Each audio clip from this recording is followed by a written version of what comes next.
Good morning সকলোকে মই অন্য এটা ভিডিঅ'লৈ আপোনালোক সকলোকে স্বাগতম জনাইছোঁ। ৰাতিপুৱা পৰিৱেশৰ সৈতে মোৰ ভিডিঅ'টো আৰম্ভ কৰোঁ। ৰাতিপুৱা শুই উঠি ব্ৰাছ চাছ কৰি চিধা আৰু পাকঘৰতে সোমাইছোঁ। এই আটা মঠি ল'লোঁ।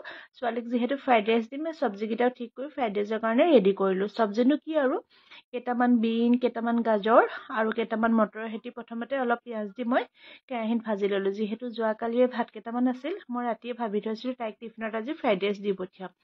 অকল ভেজিটেবল ফ্ৰাইড ৰাইচ দিলেতো তাই নাখাব, সেইকাৰণে ভাবিছোঁ লগতে ডিম দি দিম। এই ডিমৰ ফ্লেভাৰটো আহিলে খাব আৰু ল'ৰা ছোৱালীক চব্জি খুৱাবলৈ কিমান কি কথা ভাবিব লগা হয়নে ক'বচোন বাৰু। আপোনালোকৰ ল'ৰা ছোৱালী বাৰু ভেজিটেবল খাই ভাল পায়নে? এয়া ভাতকেইটা দি পিনে এয়া ভাজি ল'লোঁ আৰু বেছি সময় ভাজিব নালাগে। অলপ চব্জিকেইটা ক্ৰাঞ্চি ভাৱ হৈ থাকিলে মানে খাই ভাল পায় আৰু। এয়া দি চাওকচোন, ডিমটো দি ল'লোঁ। এয়া আৰু এইবোৰ কৰি থাকোঁতে আকৌ মই সত্যজিত আৰু ডিটোৰ কাৰণেও টিফিন ৰেডি কৰিব লাগিব। সত্যজিত আৰু ডিটোৱে ঘৰত আকৌ খায়ো যাব। ছোৱালীয়ে বাৰু কেতিয়াবা ৰাতিপুৱা খাই যাব অকণমান দিগদাৰ পায়, তাই নাখায়। সেইকাৰণে তাই লাইটে কিবা এটা খাই যায়, বনোৱা বস্তু খাব বেয়া পায়। এয়া চাওকচোন, মই আটা যে মঠি থৈছিলোঁ সেয়াও বেলিবলৈ কাৰণে এয়া টাৱাখন ৰেডি কৰিলোঁ। এয়া ডিটোৰ পিঠাৰ কাৰণে মই বেটাৰটো ৰেডি কৰিলোঁ। আৰু আকৌ মটৰ কালি ৰাতিয়ে তিয়াই থৈছিলোঁ, এয়া চিটি মৰাই থৈছোঁ, সেয়াও তেল মাৰিব লাগিব। যিহেতু ৰুটিৰ লগত সত্যজিত অকণমান জুলীয়া চব্জি হ'লে খাই ভাল পায় আৰু। এয়া সকলো ৰেডি হৈ গ'ল। ফ্ৰাইড ৰাইচ আৰু পিঠাখন মই বোলো ডিটোক খুৱাই লওঁ।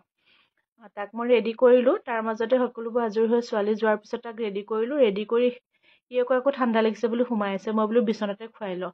পিছত বাৰু উঠি আহিলে। এয়া চাওকচোন, দেউতাক আৰু পুতেকে লগতে খাইছে, লগতে আকৌ স্কুলো যাব দেই। সত্যজিতে ডিটো যাওঁতে তাক থৈ যায়। এতিয়া আৰু মই আজৰি হৈ যাম আৰু।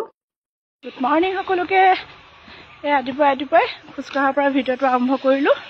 ৰাতিপুৱা নহয়, 8টা বাজিলে। ল'ৰা ছোৱালী পঠিওৱাৰ পিছত এইকেইদিন সন্ধিয়া খোজকঢ়া হোৱা নাই। খাই আছোঁ। সেই আজি বৈ মই ওলাই আহিলোঁ। আজি এটা নতুন ৰাস্তালৈ আহিছোঁ দেই। চিধা ৰাস্তা নহয়, চাওঁ বোলো এইপিনে খোজকাঢ়ি অকণমান আপ হয়। সেয়া আৰু ব'লকচোন মোৰ লগত আজি দিনটো আৰম্ভ কৰোঁ। এয়া চাওকচোন, ডিগবৈ পাহাৰবোৰৰ ওপৰে কিমান জংঘল সেউজীয়া আছে দেখিছেনে? সঁচাকৈ বাকী এনেকুৱা সৰু সুৰা টাউনতকৈ ডিগবৈখন সঁচাকৈ পৰিৱেশৰ ফালৰ পৰা বহুত উন্নত হয়। এনেকুৱা লাগে আৰু অক্সিজেনটো ভালকৈ পাই আছোঁ। ইমান গছ গছনি আছে নহয়। এয়া চাওকচোন, শান্ত পৰিৱেশ হয়। দুপৰীয়া সকলো কাম কাজ আজৰি হৈ আমি যিহেতু সদায় চাহ খাওঁ, আজি পাৰিজাতে ক'লে যে তাই লৈ আনিব। তাই কফি বনাই লৈ আনিছিল আৰু পকৰি বনাই আৰু মিঠাই এইবোৰ লৈ আনিছিল। আমাৰ খোৱাৰ জুতিহে আৰু। যিহেতু বিহু পাইছেহি, চিৰা অনা আছিলে, চবেই মিলি মেলি এয়া আৰু চাফা কৰি ল'লোঁ। এয়া কৰি মেলি পিছবেলা ভাত পানী খোৱাৰ পিছত সন্ধিয়ালৈ মই মূলা অলপ আচাৰৰ কাৰণে ৰেডি কৰি ৰাখিছিলোঁ।